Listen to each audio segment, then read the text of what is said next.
Tunaendelea na mazungumzo yetu tuliyoanza jana kuhusiana na hali iliyoko sasa, na bilkhususi tukasema tutawazungumzia Mayahudi na wana wa Israeli na Wazayuni kuhusu kadhia ya Palestina na Masjid al-Aqsa. Lakini nikasema hili jambo ni pana na ni refu sana, inatakiwa lizungumzwe kwa ilmu na hoja zinazokubalika kisheria, na sio kutumia hamasa na jazba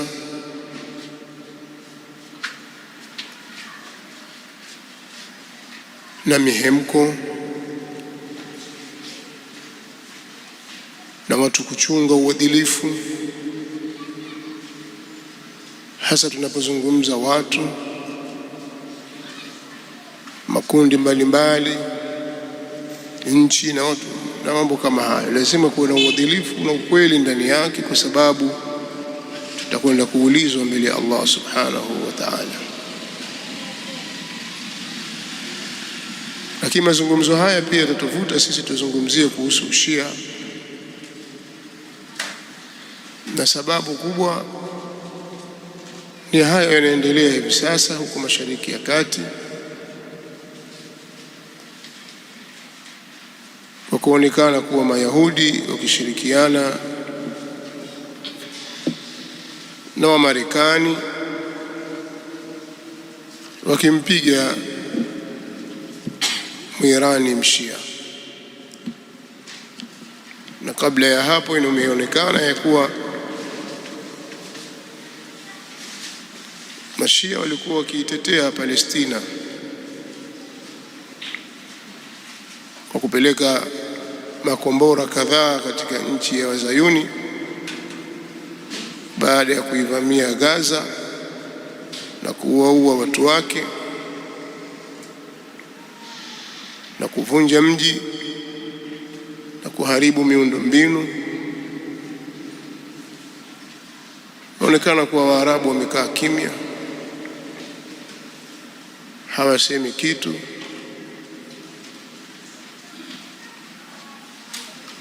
lakini Wapeshi au Waajemi ndio wako mbele katika hili.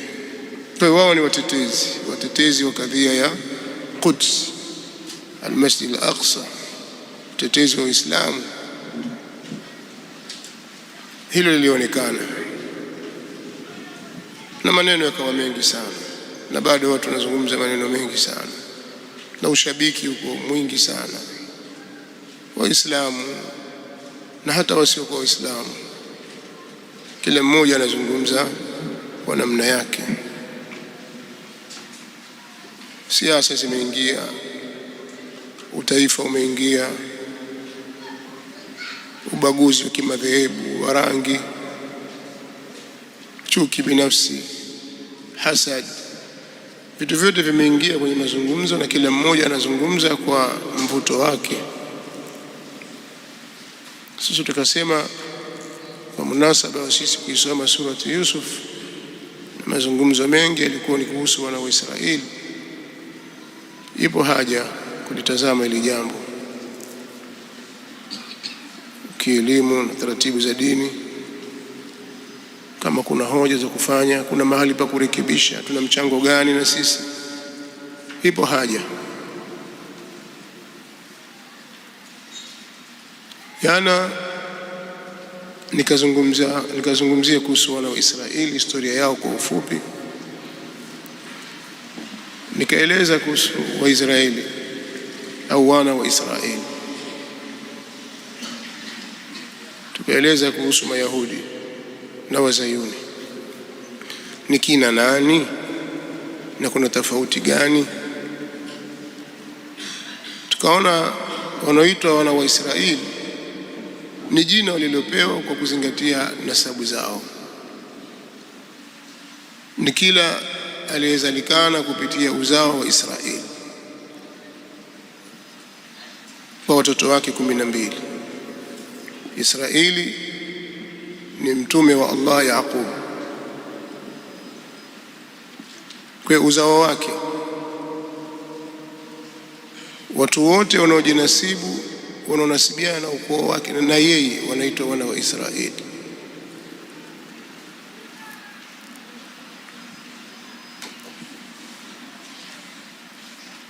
Na katika hao wana wa Israeli wako waliokuwa Waislamu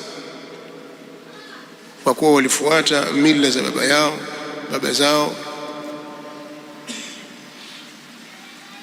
na baba zao walikuwa ni Waislamu. Dua ya Yusuf alayhi salatu wassalam, wattaba'tu millata abai, mpaka fikia kusema tawaffani musliman wa alhiqni bis-salihin. Yaqub mwenyewe Allah subhanahu wa ta'ala anatuelezea katika suratul Baqara, wakati kwenye kitando cha mauti Yaqub alayhi salatu wassalam aliwaita wanawe, ndio huyo Israeli. Hii ni kuonyesha ya kwamba Uislamu ndio dini yao. Anasema Allah subhanahu wa ta'ala, am kuntum shuhada idh hadara Yaqub al-maut, je, mlikuwepo wakati Yaqubu yalipomfikia mauti? Mlikuwa hadhir? Mlikuwepo?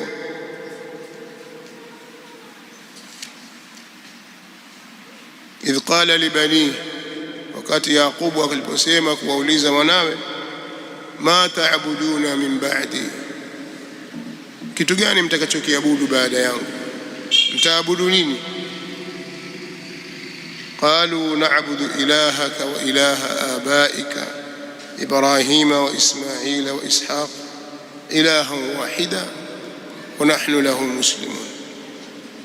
Wakasema sisi tutamwabudu Mola wako, muabudiwa wako wewe, ambaye ndiye huyo muabudiwa wa baba zako, baba yako Ibrahim, ami yako Ismail, na baba yako ya Ishaq vile vile, naye ni muabudiwa mmoja tu, na sisi ni Waislamu. Sisi kwake yeye ni Waislamu, wa nahnu lahu muslimun. Yaqub Israeli mwenyewe. Na hiyo ni aya 123, aya 133 ya suratul Baqara. Na aya mfano wa hizi ziko nyingi tu. Qulu amanna billahi, mpaka mwisho, la nufarriqu baina ahadin minhum wa nahnu lahu muslimun. Ushahidi wa kutosha juu ya jambo hili kwamba hawa walikuwa ni Waislamu wakifuata mila ya Ibrahim alayhi salatu wassalam, lakini wapo katika hao waliokengeuka wakafuata upagani. Nataka kusema nini?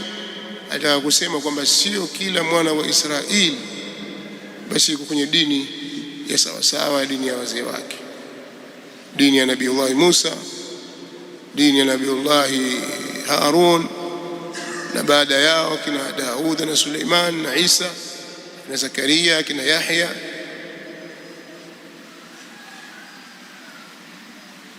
Hawa wote dini yao ni moja, ni dini ya Uislamu.